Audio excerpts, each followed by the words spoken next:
Hello and welcome to stock watch. मैं हूं शुजा कुरैशी। मैं हूं शहबाज अशरफ।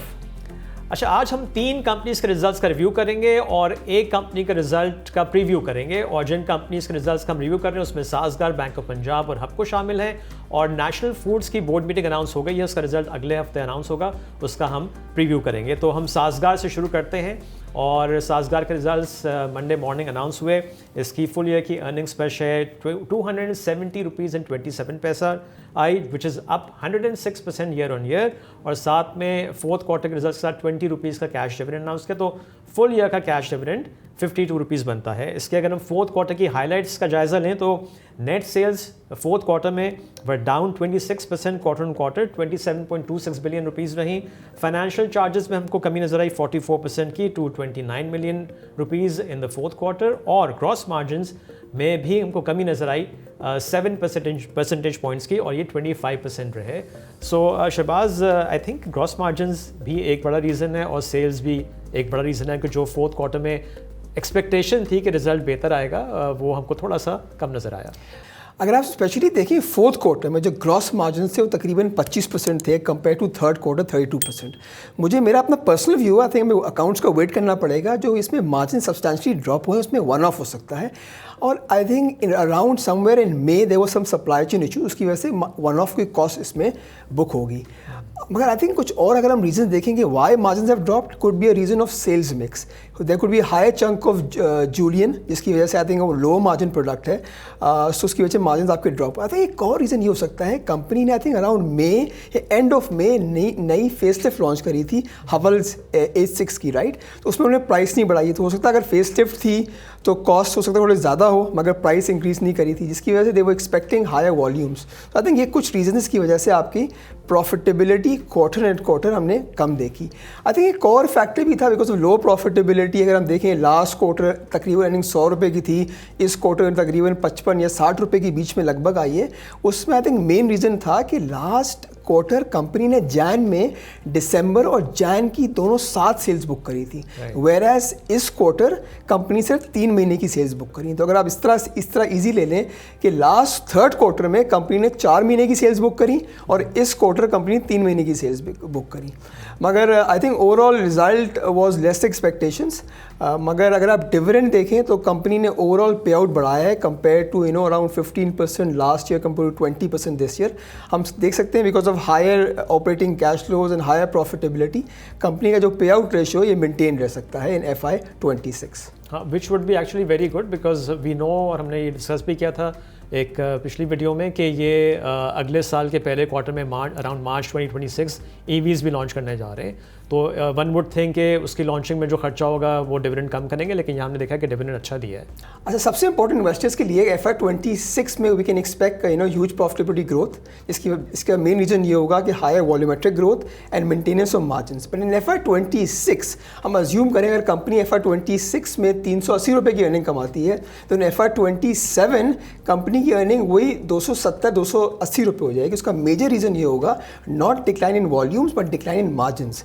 आपको सबको मालूम है कि Sazgar being a greenfield project, government इनको कुछ कंसेशनल रेट्स दिए थे, कंसेशनल रैशनल ड्यूटी रैशनलाइज करी थी, जिसकी वजह से इनके ग्रॉस मार्जिन ज़्यादा हैं। फिर FY27 ये चीज़ नॉर्मलाइज हो जाएगी और मार्जिन काफ़ी ड्रॉप हो जाएंगे। बट आई थिंक अच्छी बात यह है कि कंपनी जो करीबन कैपेक्स कर रही है 11.5 बिलियन का, जो एक्सपेक्टेड है एंड ऑफ FY26 कंप्लीट हो जाएगा। उसकी वजह से इनकी जो गोइंग फॉरवर्ड जो दो नए लॉन्चेस आ रहे हैं, स्पेशली टैंक और कैनन अल्फा, उसकी वजह से वॉल्यूम्स को काफ़ी सपोर्ट मिल सकता है। Right, okay.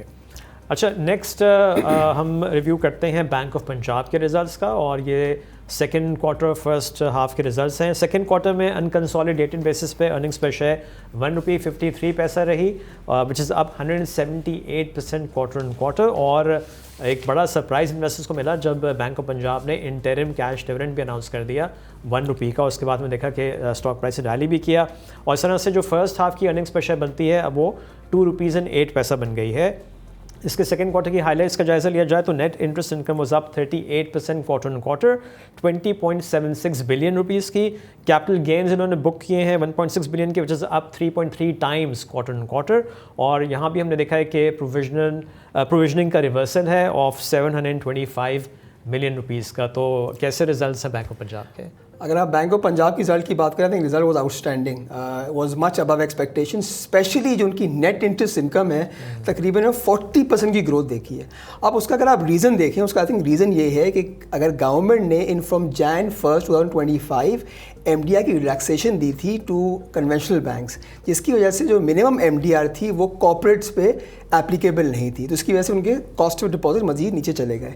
Specially in second quarter calendar 25 इसका पूरा इम्पैक्ट आया। तो हमने ये देखा है जो कॉस्ट ऑफ डिपॉजिट्स हैं वो तकरीबन 10 अरब से नीचे हुए हैं, जिसकी वजह से आपकी net interest income is up by 38% quarter and quarter. एक और इंटरेस्टिंग बात इसमें ये है, अगर आप इसकी क्वार्टर एंड क्वार्टर सिर्फ टॉप लाइन देखें या आपकी जो इंटरेस्ट इनकम है वो भी फ्लैट रही है। हमने ये देखा है कंपनी ने या बैंक ने 20% की 13% की ग्रोथ शो करी है इन इन्वेस्टमेंट्स और तकरीबन सिमिलर ग्रोथ शो करी है इन डिपॉजिट्स, जिसकी वजह से आपको सपोर्ट मिला है in the interest income. So I think ये जो मेजर रीज़न वो ये है कि जो कॉस्ट ऑफ डिपॉजिट्स हैं वो सब्सटेंशियली नीचे गए हैं, जिसकी वजह से जो रिजल्ट वो अबव एक्सपेक्टेशंस। और I think last time calendar 24 में बैंक ने अपने इन्वेस्टर्स को बताया था कि अब ये क्वार्टरली डिविडेंड दिया करेंगे, बिकॉज यूजुअली ये साल में एक दफ़ा देते थे। अब इन्होंने फर्स्ट क्वार्टर में डिविडेंड क्यों नहीं दिया, बिकॉज अर्निंग तकरीबन 50-55 पैसे की थी, मगर यही अर्निंग तकरीबन ₹1.45 की हो गई इन सेकंड क्वार्टर, तो इसलिए कंपनी ने तकरीबन अगर ₹2 अर्न कमाए हैं तो ₹1 डिविडेंड दिया है। अब लोगों का क्वेश्चन होगा कि यार गोइंग फॉरवर्ड ये दो क्वार्टर्स रह गए, इसमें किस तरह की अर्निंग हो सकती है। अगर आप देखें based on the latest balance sheet numbers, the investment, the deposits, हमें लगता है कि कंपनी अगर ₹1.45 नहीं कमाएगी ₹1.25 कमा सकती है। सो अज्यूम आप करें कि अगर ₹2.5 कमाती है इन सेकेंड हाफ कैलेंडर 25, तो वी अज्यूम तकरीबन ₹1 मजीद दे सकती है। There is a possibility given the capital adequacy ratio काफ़ी अच्छा है तो ये ₹1.5 भी दे सकती है। अब इंटरेस्टिंग बात अगर आप देखें, अगर आप इसकी यील्ड देखें, अगर ये ₹2 देती है तो the bank is giving you a yield of 11%, अगर ये ₹2.5 देती है तो bank is giving you a yield of 14%। आपने किस प्राइस पे कैलकुलेट कर रहे हैं? ये मैंने ₹18 की प्राइस पे कैलकुलेट करा है, तो विच इज़ वेरी अट्रैक्टिव। क्या ये वीडियो आपको अच्छी लग रही है? ऐसी मजीद वीडियोस के लिए अभी नुक्ता ऐप डाउनलोड करें। ओके अच्छा जी, मूविंग ऑन टू हपको के रिजल्ट्स आज अनाउंस हुए और ये फुल ईयर के रिजल्ट्स हैं। कंसोलिडेटेड बेसिस पे हपको की अर्निंग्स पर शेयर रही है ₹35.56, which is down actually 34% year on year basis पे। और फोर्थ क्वार्टर के रिजल्ट्स के साथ ₹10 का कैश डिविडेंड अनाउंस किया, तो फुल ईयर का जो कैश डिविडेंड है वो ₹15 बनता है। उसके बाद हमने एक अच्छी रैली देखी हपको की शेयर प्राइस में। इसके अगर हम फोर्थ क्वार्टर की हाईलाइट्स चेक करें अगेन कंसोलिडेटेड बेसिस पे, तो net sales were up 10% quarter on quarter ₹18.75 billion की। शेयर ऑफ एसोसिएट प्रॉफिट्स जो आए हैं that is up 7% quarter on quarter to ₹10.95 billion, और इनके एडमिन एक्सपेंसेस में इजाफा हुआ है 136% क्वार्टर ऑन क्वार्टर, और ये ₹648 मिलियन के रहे। तो ओवरऑल कैसा रिजल्ट है आपको का, और गोइंग फॉरवर्ड क्या एक्सपेक्ट कर सकते हैं? देखिए result was very much in line expectations. जो डिविडेंड है वो I think majority of the analyst community ₹5 expect कर रही थी, मगर ₹10 आ गया। तो इस तरह आप देखें कि लास्ट ईयर डिविडेंड तकरीबन ₹20 का था, इस साल डिविडेंड ₹15 का आ गया। अब हम प्रॉफिटेबिलिटी की पहले बात करते हैं। अगर आप देखें quarter and quarter profitability specially stand loan accounts की तो ऑलमोस्ट नेग्लिजिबल थी। वो एक्सपेक्टेड थी बिकॉज जो डिविडेंड जो एक्सपेक्टेड थे from their subsidiaries and associates वो एंड अदर कंपनीज वो एक्सपेक्टेड थे कि इस क्वार्टर रिसीव नहीं होंगे। अगर आप इसका रन रेट देखें तकरीबन 3 क्वार्टर्स में ये तकरीबन 3-3.5 मिलियन की प्रॉफिटेबिलिटी आई है from the in terms of dividend income, but last quarter expected था कि ₹1.25 की आएगी, तो इसकी वजह से अर्निंग्स वो almost negligible. But I think अच्छी ये बात है कि अगर आप इसकी कंसोलिडेटेड अकाउंट्स देखें, इसकी प्रॉफिटेबिलिटी तकरीबन 7% बढ़ी है, which is decent and which is expected. और उसका मेजर रीज़न ये है because of higher throughput of coal based power plant, because they are more efficient. अब हम गोइंग फॉरवर्ड बात कर लेते हैं। यस, अगर हमने देखी है तकरीबन ₹9-9.25 की अर्निंग आई है लास्ट क्वार्टर में। I personally think and after my analysis मुझे ये लगता है ये अर्निंग बहुत सस्टेनेबल है। तो हम ये अज्यूम कर लें कि यार अगर हबको तकरीबन ₹36 से ₹38 कमाता है इन FY 26, मगर हमें ये समझना है कंपनी अगर ₹36 कमा रही है after dividend payments of the coal based power plants, जो कंपनी के पास कैश अर्निंग्स है वो तकरीबन ₹20 की है। सो वी कैन एक्सपेक्ट कि going forward in FY 26 company का डिविडेंड ₹15 सस्टेन कर सकता है। मगर अब एक और सवाल होता है कि अगर आप देखें कि कंपनी के पास फिलहाल जो स्टैंड अलोन अकाउंट में जो कैश है अराउंड 2-2.5 अरब रुपए, which is not enough to pay out 10 rupees dividend, उसके लिए तकरीबन कंपनी को 10 से 12 अरब रुपये चाहिए। मगर आई थिंक सबसे इंपॉर्टेंट ये, the company is expected to receive some dividends from its associates like China power hub company and Thar power coal projects की वजह से इस डिविडेंड जो कंपनी ने अनाउंस करा है वो सपोर्ट हो सकता है गोइंग फॉरवर्ड। अब लोग बात करते हैं एक और इम्पोर्टेंट है वो BYD का एलिमेंट है, राइट, कि इसकी अर्निंग्स कितनी बढ़ सकती है BYD की। अर्निंग्स का तो क्वेश्चन बाद में आएगा शहबाज, पहले तो BYD के लिए जो इन्वेस्टमेंट करनी है वो एक बड़ा चंक है, और उसके लिए भी लोग एक्सपेक्ट कर रहे हैं कि चूँकि वहाँ पे उनको पैसा लगाना है, केपेक्स करना है, तो शायद डिविडेंड कम हो। देखिए वो इस तरह है कि it's JV between BYD and Hubco, तो उसमें तकरीबन एस्टिमेटेड एग्जैक्ट अमाउंट तो नहीं है मेरे पास, तकरीबन इनको 25 से 30 अरब रुपए रिक्वायर्ड है। मगर जो गोइंग फॉरवर्ड हमें पता है कि जो उसकी China power hub generation company है, वहाँ से सब्सटैंशियल डिविडेंड आएगा द ईयर्स टू कम। और सबसे इंपॉर्टेंट ये है कि थर कोल के जो प्रोजेक्ट्स हैं उनकी project completion date is expected to be announce very soon. जब ये चीज़ अनाउंस हो जाती है तो the company is then able to announce dividends, तो एक सपोर्ट आएगा from the coal based power plants. हमें पता है कि इन लास्ट ईयर कंपनी का जो बेस प्लांट था जिसमें तकरीबन 30 से 35 रुपए की अर्निंग आती थी वो टर्मिनेट हो गया है, जिसकी वजह से हमने अर्निंग ड्रॉप देखा year on year. But going forward अगर हम देखें 36 से 40 रुपए की अर्निंग देखें, that is a sustainable number, और इसमें हम पे आउट 15 रुपये तो हम सस्टेन कर सकते हैं, बिकॉज उनकी जो प्रॉफिटेबिलिटी है वो अच्छी और रोबस्ट रहेगी फ्रॉम द सब्सिडीज़, और फिर इन दी एंड आफ्टर प्रोजेक्ट कंप्लीशन वो अच्छा डिविडेंड भी देंगे, जिसकी वजह से हबको ये डिविडेंड सस्टेन कर सकता है। अच्छा, और इसमें ऑफ कोर्स एक चीज़ और भी है कि अगर इन बिटवीन इसी फिस्कल ईयर में जो हम बात करते चले आ रहे हैं कि कोई भी रेजोल्यूशन होता है पावर सेक्युलर डेट का, तो उससे भी इनको कुछ अमाउंट मिलेगी, तो वो भी ज़ाहिर है कि ऐड करेगी। देखिए डेफिनेटली उसमें डायरेक्ट बेनिफिशियरी तो हबको नहीं होगा, उसकी सब्सिडीज होंगी, but yes if subsidies get a substantial amount from the resolution of power sector debt, so उसका वो फिर we can expect higher dividends coming from the subsidies जो इस पे आउट को सस्टेन कर सकती है। So we can expect this number to even 15 रुपये का हमारा नंबर लगता है कि सस्टेनेबल है, and probably if not this year या next year when the BYD plant comes online we can expect the dividends to increase going forward. सही। Okay, moving on to National Foods. अब National Foods की board meeting अगले हफ्ते है और हम यहाँ पे इसका प्रीव्यू कर लेते हैं, और अब तक जो इसके 3 क्वार्टर के रिजल्ट्स हैं उसके बारे में आपको बता दें। Third quarter FY25 consolidated basis पे अर्निंग्स पर शेयर 7 रुपीज़ एंड 85 पैसा की थी नेशनल फूड्स की, और सर से 9 मंथ्स की जो अर्निंग है वो 12 रुपीज़ एंड 52 पैसा की है, और अब तक से 4 रुपये का डिविडेंड दे दिया है। यहाँ ये मैं बताना चलूँ कि नेशनल फूड के स्टॉक की जो फेस वैल्यू है वो 5 रुपये की है।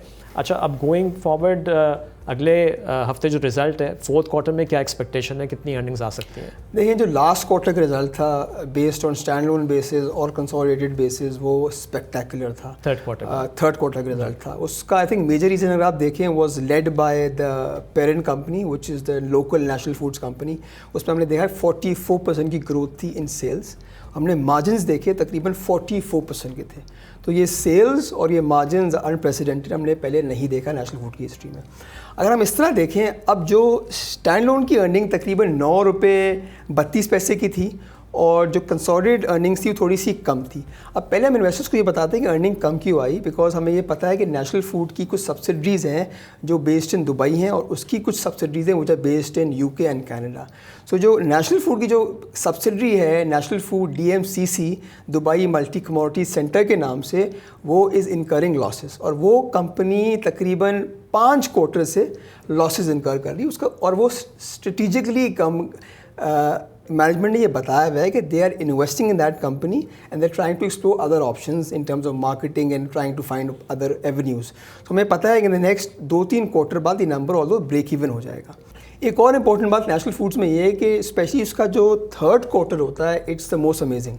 अगर हम इसका पास्ट एनालिसिस करें तो तकरीबन 30-35% सेल्स, एवरेज 32% ले लें, वो थर्ड क्वार्टर में आती है because of Ramzan factor.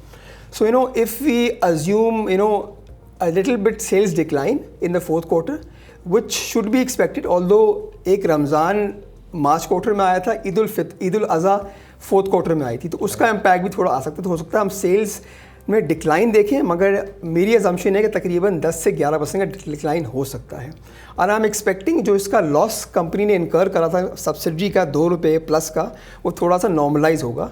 So I am expecting कि तकरीबन on stand loan basis company की अर्निंग तकरीबन ₹8 आ सकती है, whereas on a consolidated basis जो हमने 7.85 की अर्निंग देखी वो आसपास ₹7 की आ सकती है, which is a very robust number.